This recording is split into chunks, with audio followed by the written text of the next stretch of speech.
तो ये कहानी एक ऐसी फैमिली की है जिसमें हर वक्त हर किसी को टाइम टेबल के मुताबिक जिंदगी गुजारनी पड़ती है। हस्बैंड जितना सीधा है उसकी वाइफ उतनी ही साइको पागल है। अब वो साइको किस किस्म की थी और अपने पागलपन में किस हद तक जा सकती थी, ये आपको आज की कहानी देखकर पता चलेगा। तो हम एक फैमिली को देखते हैं जिसमें हस्बैंड, वाइफ और उनके 2 बच्चे थे। हस्बैंड का नाम डॉन होता है। डॉन के घर में हर वक्त उसकी वाइफ मोना रहा करती थी। उसने हर चीज के लिए कानून बनाए हुए थे कि कौन सा काम कब होगा, और जो मोना कहती वो डॉन को भी करना पड़ता था। मोना ने एक बार जो प्लानिंग कर ली, बस फिर तो बस वही होगा। यह सब कुछ डॉन वर्षों से बर्दाश्त कर रहा था। मोना का बर्ताव अपने बच्चों के साथ भी ऐसा ही था। उसका मानना था कि उसके बच्चों को हमेशा हर काम में जीतना है, हारने का तो वो सोच भी नहीं सकते। मगर इन सब बातों की वजह से डॉन हमेशा परेशान रहा करता। लेकिन वो जानता था कि वो अपनी वाइफ के आगे ना ही बोल सकता है और ना ही कुछ कर सकता है और ना ही करने का कुछ हिम्मत कर सकता है। वो जब मोना के करीब आने की कोशिश करता है तो वो भी उस वक्त उसके लिए बहुत डिफिकल्ट होता है। मोना अक्सर डॉन को अपने प्लान बता दिया करती थी, बस वही डॉन उसको फॉलो करता था और ज्यादातर वक्त अपनी दुकान में ही गुजारा करता था। उसकी फर्नीचर की दुकान थी। मोना की ज्यादा इसलिए भी चलती थी क्योंकि मोना के डैड ने इस दुकान के पैसे दिए थे। डॉन बस दुकान में एक एम्प्लॉय की हैसियत से काम करता है। असल मालिक मोना थी, मगर उसकी वाइफ ने आज तक इस बात को साबित नहीं किया कि वो मालकिन है, इसलिए सब समझते थे कि डॉन ही दुकान का मालिक है। एक दिन डॉन अपनी दुकान के बाहर एडवर्टाइजमेंट लगा देता है। उसे एक एम्प्लॉय की जरूरत है। उसकी दुकान में एक लड़की आई थी जिसका नाम डस्टी था। वो देखने में बहुत खूबसूरत होती है। डॉन जब उसको पहली नजर देखता है तो उसे उससे प्यार हो गया था। उसने अब डस्टी को काम पर तो रख लिया था, मगर उसके दिमाग में कुछ और ही बातें चल रही थी। वो डस्टी के साथ रिश्ता बनाने का सोच रहा था। तभी यहाँ पर डॉन का दोस्त आता है जो डस्टी को देखकर उसके बारे में बातें करने लगता है और कहता है कि ये लड़की कितनी खूबसूरत है ना डॉन। डॉन कहता है क्या बातें कर रहे हो। ये सुनकर उसका दोस्त कहता है हमें अपने दिमाग को फ्रेश ताजा करने के लिए कुछ तो करना ही होगा ना। हम दिन भर जैसे काम करते हैं और अपनी बीवियों की बातें सुनते हैं। अगर डस्टी को तुम यहाँ काम पर रखोगे तो हम दोनों का दिल लगा रहेगा और इसी बहाने हम अच्छे से काम भी कर पाएंगे। इसके बाद हम एक आदमी को देखते हैं जो किसी को मार रहा था। तभी वो टीवी पर डॉन का इंटरव्यू सुनता है जो अपनी फैमिली और घर के बारे में बता रहा था। ये आदमी दरअसल एक गैंग का लीडर था जो अमीर लोगों को लूटा करता। अब वो गैंग का लीडर इंटरव्यू सुनने के बाद अपने सारे आदमियों को डॉन के पीछे लगा देता है। वो ऐसे ही अपनी फैमिली के साथ और दुकान पर वक्त गुजारता रहता था। उसे इस बारे में कुछ भी नहीं पता था, बल्कि उसका तो आजकल ज्यादा ध्यान डस्टी पर रहने लगा था। उसका उससे अलग ही रिश्ता बन जाता है। डस्टी भी इस बात को जान गई थी कि डॉन उसे पसंद करने लगा है। अब घर पर मोना जब डॉन के करीब आने की कोशिश करती है, मगर वो डस्टी के साथ खुश रहने लगा था, इसलिए मोना को मना कर देता है। हर चीज अब डॉन के मुताबिक चल रही थी। एक दिन डॉन के घर पर पार्टी होती है तो उधर डस्टी भी आती है। वो एक बुरी खबर सुनाती है कि वो डॉन के बच्चे की माँ बनने वाली है। ये सुनकर तो डॉन हैरान हो गया था। डस्टी से कहता है प्लीज कुछ करो, कुछ ऐसा करो, ऑपरेशन करवा लो और ये सब खत्म कर दो। मगर डस्टी कहती है नहीं, मैं इस बच्चे को रखना चाहती हूँ। ये सब बातें जानने के बाद डॉन को अब पता चल चुका था कि आहिस्ता आहिस्ता उसकी परेशानियां बढ़ने वाली है, इसलिए वो अपने दोस्त के पास जाता है। सारी बातें सुनने के बाद उसका दोस्त कहता है ऐसा करो कि तुम डस्टी को पैसे दे दो। देखो मुझे तो ये लगता है जैसे वो तुम्हारी बात को मानना ही नहीं चाहती, तो समझ लो वो तुम्हें आगे ब्लैकमेल करेगी। मुझे लगता है डस्टी ऐसी ही लड़की है। उधर हम डस्टी को देखते हैं जो कहीं पर जा रही थी। वो एक आदमी के पास जाती है। ये वही आदमी था जो अभी कुछ देर पहले किसी को मार रहा था और जिसने डॉन का इंटरव्यू सुनकर उसका पीछा भी किया था। तो यहाँ पर हमें पता चलता है कि डस्टी भी इसी गैंग का हिस्सा थी। गैंग का लीडर हमेशा एक अमीर आदमी को टारगेट करता था, जिसके बाद उसके पास डस्टी को भेज देता था। फिर ये सब मिलकर उस आदमी को बेवकूफ बनाकर लूटा करते थे। मगर इस बार मामला थोड़ा अलग था। डस्टी भी डॉन को पसंद करने लगी थी। अगले दिन डस्टी जब ऑफिस में जाती है तो डॉन उसे $1000 देता है और कहता है कि देखो मैं बाल बच्चे वाला आदमी हूँ और मेरा पीछा छोड़ दो। ये सुनकर डस्टी रोने लग जाती है और कहती है कि तुम मुझे क्या समझते हो, मैं कोई भिखारी हूँ या कोई ऐसी वैसी लड़की जिसे पैसों का लालच हो। मैं तो तुम्हारे साथ रहना चाहती थी, लेकिन अगर तुम ये सब चाहते हो तो ठीक है, मैं चली जाती हूँ। वो पैसों को लेकर चली जाती है। अब जब वो गैंग के लीडर के पास आती है तो उसे वे पैसे देती है, जिसे देखकर वे गुस्सा हो जाता है और कहता है कि तुम इतने थोड़े पैसे क्यों लाई हो। वो उसे डांट कर कहता है जल्दी तुम्हें उस आदमी से $25,000 लेने होंगे। इसलिए अब डस्टी दोबारा डॉन को कॉल करती है और फिर उससे पैसे मांगती है। ये सुनने के बाद अब डॉन की मुश्किल और बढ़ने लगी थी। क्योंकि डॉन के पास इतने पैसे नहीं थे, इसलिए अब वो ये सोचता है कि उसे सारी बातें अपनी वाइफ मोना को बता देनी चाहिए। मगर उसे डर भी लग रहा था क्योंकि वो नहीं जानता था कि मोना क्या करेगी। फिर भी वो अपनी वाइफ को सारी बातें बता देता है। पहले तो ये सब सुनकर वो बड़ी सुकून में नजर आ रही होती है और एक एल्बम लेकर बेड के ऊपर बैठ जाती है। उसे देखकर ऐसा लग रहा था कि जैसे उसे किसी बात से कोई फर्क ही ना पड़ा हो, इसलिए डॉन को अब मोना से डर लग रहा था। खैर वो बोल पड़ती है और डॉन से पूछती है, क्या अब भी तुम अब उस लड़की से प्यार करते हो? डॉन कहता है, नहीं, बिल्कुल नहीं, मैं सिर्फ तुमसे प्यार करता हूँ, बस तुम्हारे और अपने बच्चों के साथ रहना चाहता हूँ।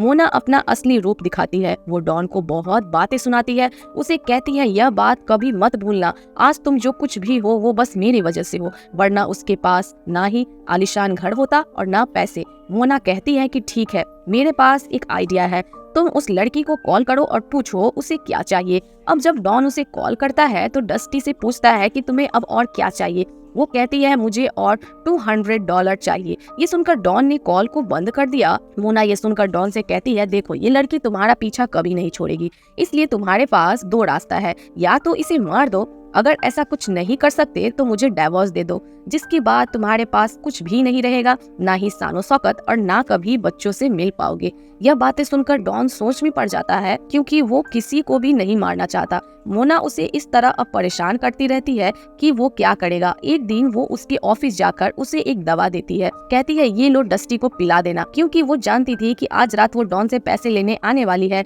मगर डॉन को इस बात से अब डर लग रहा था। खैर फिर भी वो दवा लेकर डस्टी से मिलने चला जाता है। वो उसे अब एक ड्रिंक में शामिल कर वो दवा पिला देता है। डस्टी जैसे ही ड्रिंक को पीती है उसे चक्कर आने लगे थे और बेहोश हो जाती है।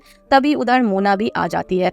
कहती है, डॉन इसे उठाओ और अपने घर लेकर चलो। डॉन भी मोना की बात को मान रहा था और उसे घर लेकर आ जाता है, मगर वो अभी भी होश में थी। डॉन को बहुत डर लग रहा था, मगर वो इस बात से ज्यादा डरा हुआ था कि उसकी वाइफ डस्टी के साथ क्या करने वाली थी। खैर अब मोना डॉन को कहती है, जाओ जाकर हथौड़ा लेकर आओ। डॉन अब उसे लेकर आता है तो मोना कहती है, इससे डस्टी को मारो और बेहोश कर दो। ये सुनकर डॉन कहता है, नहीं, मैं ऐसा नहीं कर सकता। वो कहती है, ये काम तो तुम्हें ही करना पड़ेगा।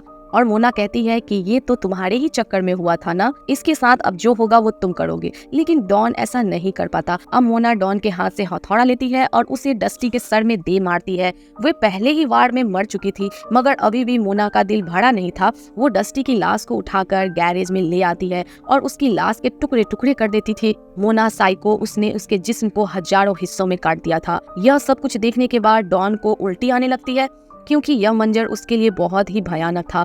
वो सोच भी नहीं सकता था कि उसकी वाइफ इस हद तक पागल हो सकती है। अब ऐसे ही वक्त गुजरता रहता है। बहुत दिन गुजर चुके थे। उधर गैंग का लीडर जो डस्टी के लिए परेशान था, क्योंकि कई दिनों से ना तो वो मिलने आई थी और ना ही उसने फोन किया था। दूसरी तरफ डॉन जो अपने घर पर था। जब उसकी नजर बाहर पड़ती है तो उसके सामने गैंग का लीडर था जो उसकी बेटी से बात कर रहा था। डॉन भागकर बाहर जाता है, लेकिन तब तक वो गैंग का लीडर जा चुका था। लेकिन वो डॉन के बेटे के हाथ में एक नोट पकड़ा कर जाता है जिसमें लिखा हुआ था कि वो उससे मिलना चाहता है और उसे डस्टी के बारे में बात करनी है। यह सब जानने के बाद डॉन भी डर चुका था, मगर वो जानता था कि उसे गैंग के लीडर से मिलना ही होगा। वो ऐसे ही उसका पीछा नहीं छोड़ेगा। इसलिए अब वो रात को क्लब में गैंग के लीडर से मिलने जाता है, जो उससे अब डस्टी के बारे में पूछता है। डॉन यहाँ पर झूठ बोलता है, कहता है कि उस दिन रात को वो मुझसे पैसे लेने आई थी, मैंने उसे पैसे दे दिए थे, जिसके बाद मैं नहीं जानता कि वो कहाँ पड़ गई। यह सुनकर गैंग का लीडर और उसके आदमी डस्टी के बारे में बुरा भला बोलने लगते हैं। कहते हैं कि कितनी लालची लड़की थी, जैसे ही उसे पैसे मिले उसने तो अपना असली रूप दिखा दिया। गैंग का लीडर अब डॉन से कहता है कि डस्टी तो पैसे लेकर भाग गई, अब तुम्हें हमें पैसे देने होंगे। ये सभी बातें सुनकर डॉन अब अपनी वाइफ को जाकर बताता है, जो सुनकर वो कहती है, मैंने कहा था ना ये लातों के भूत है, ऐसे बातों से नहीं मानने वाले, तुम देखते जाओ मैं क्या करने वाली हूँ। मुझे पता है डस्टी की लाश कहाँ है, मैं अब क्या करूँगी, गैंग के घर जाकर डस्टी की लाश को रख दूंगी। इस तरह वो उसके मर्डर के इल्जाम में फंस जाएगा और हम सबको इससे छुटकारा मिल जाएगी। अब ये दोनों ऐसे ही करते हैं। मोना उस गैंग के घर जाकर डस्टी की लाश के टुकड़े को फ्रिज में भर देती है, लेकिन जब मोना ऐसा कर रही थी तभी इधर गैंग के लीडर का एक साथी आ जाता है और वो भी एक लड़की को साथ लेकर। तभी गैंग के लीडर के साथी को शक होने लगा था कि यहाँ पर कोई है। अब मोना को भी यह बात पता चल गई थी कि अगर उसे उसके बारे में पता चल गया तो वो उसे पकड़ लेगा, इसलिए पहले ही वो उसके किचन में चाकू को उठाकर लाती है और पीछे से लीडर के साथी पर हमला कर देती है, जिसके बाद वो वहाँ से चली गई थी। लेकिन लीडर का साथी अभी भी जिंदा था और अपने लीडर को कॉल कर देता है कि यहाँ पर सब क्या हुआ। दूसरी तरफ मोना बाहर निकलकर पुलिस को भी सब बता देती है कि गैंग के लीडर के घर में कुछ चल रहा है। अब पुलिस भी वहाँ से निकल गई थी।